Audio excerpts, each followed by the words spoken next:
রাজ্যের অবিচ্ছেদ্য অংশ হলো পাহাড়। এবার বাংলার বাড়ি প্রকল্পের আওতায় আসছে পাহাড়। তো চলুন মূল বিষয়টা বলি, শুনে নিন।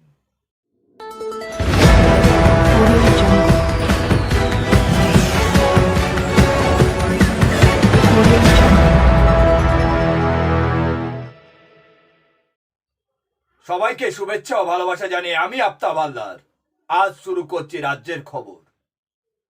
রাজ্যের অবিচ্ছেদ্য অংশ হলো পাহাড়। বাংলার বাড়ি কিভাবে পাহাড়ে রূপায়িত হয়, কে বা কারা হবে তার নোডাল এজেন্সি, সেই সংক্রান্ত রূপরেখা চূড়ান্ত করতে পারেন স্বয়ং মুখ্যমন্ত্রী। আবাস যোজনার সঙ্গে যুক্ত আধিকারিকরা এই সংক্রান্ত বিষয়ের সঙ্গে যুক্ত থাকবেন।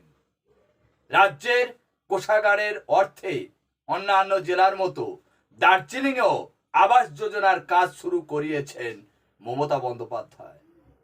গত 30শে অক্টোবর পর্যন্ত হিসেব অনুযায়ী পাহাড় বাদ দিয়ে শুধুমাত্র শিলিগুড়ি মহকুমা পরিষদ এলাকায় 24,000-এরও কিছু বেশি বাড়িতে সমীক্ষার কাজ শেষ হয়েছে। সমীক্ষার পর 4,313টি আবেদন বাতিল হয়েছে। দার্জিলিং আর কালিম্পংয়ের পাহাড়ি এলাকায় তা হয়নি।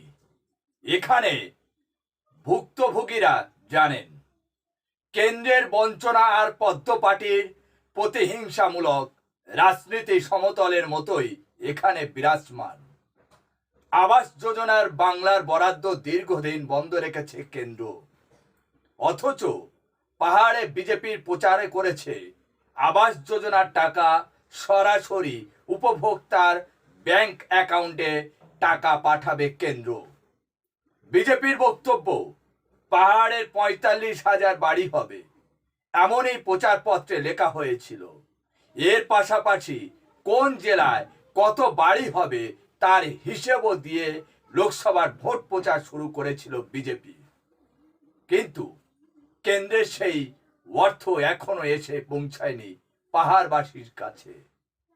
এই আবহে রাজ্যের অবিচ্ছেদ্য অঙ্গ পাহাড় গৃহহীন বাসিন্দাদের কাছে বাংলার বাড়ি পৌঁছে দিতে তৎপর হয়েছেন খোদ নবান্ন।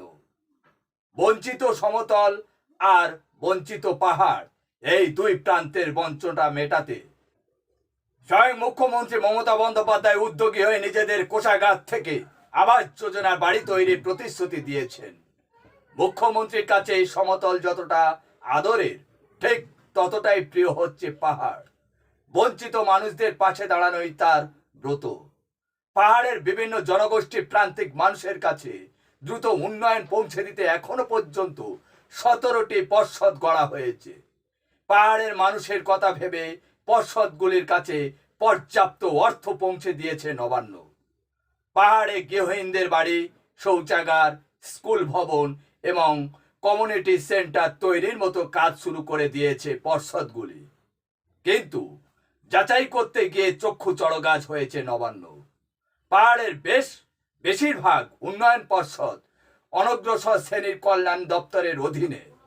পর্ষদগুলির এক শ্রেণীর কর্তা সাধারণ গৃহ নির্মাণের জন্য বরাদ্দ টাকা নয় ছয় করেছে বলে অভিযোগ এসেছে। উন্নয়নের টাকা নিয়ে কেউ কেউ শিলিগুড়িতে শপিং মলের দোকান কিনেছেন, কেউ বানিয়েছেন সাজানো গোছানো বাড়ি, আবার কেউ কিনেছেন এসইউভি।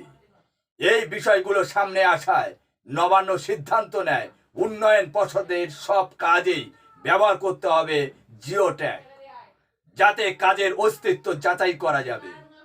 এতে অবশ্য গোছা হয় ওই পর্ষদের কর্তারা। তো যাই হোক, এখন প্রশ্ন হচ্ছে, যে বা যারা এই উন্নয়নের খাতে টাকা নিয়ে উন্নয়ন না করে সরকারি টাকা নিজেদের ভোগ বিলাসে ব্যস্ত আছেন, তাদেরকে অবিলম্বে ক্রিমিনাল অফেন্স এনে ব্যবস্থা নেওয়া উচিত। তবে তথ্য প্রমাণ যদি ওই কর্তাদের বিরুদ্ধে পাওয়া যায়, তাহলে আইনত ব্যবস্থা নেওয়া উচিত। আমি সাধারণ মানুষের হয়ে কথা বলবো, তাতে কেউ আমার খারাপ ভাবতেই পারেন, আমার কিছু যায় আসে না। আমি সাধারণ মানুষের হয়ে কথা বলছি, আগামী দিনেও বলবো। আজ এখানে শেষ করছি। সবাই ভালো থাকবেন, সুস্থ থাকবেন। Tata, bye bye.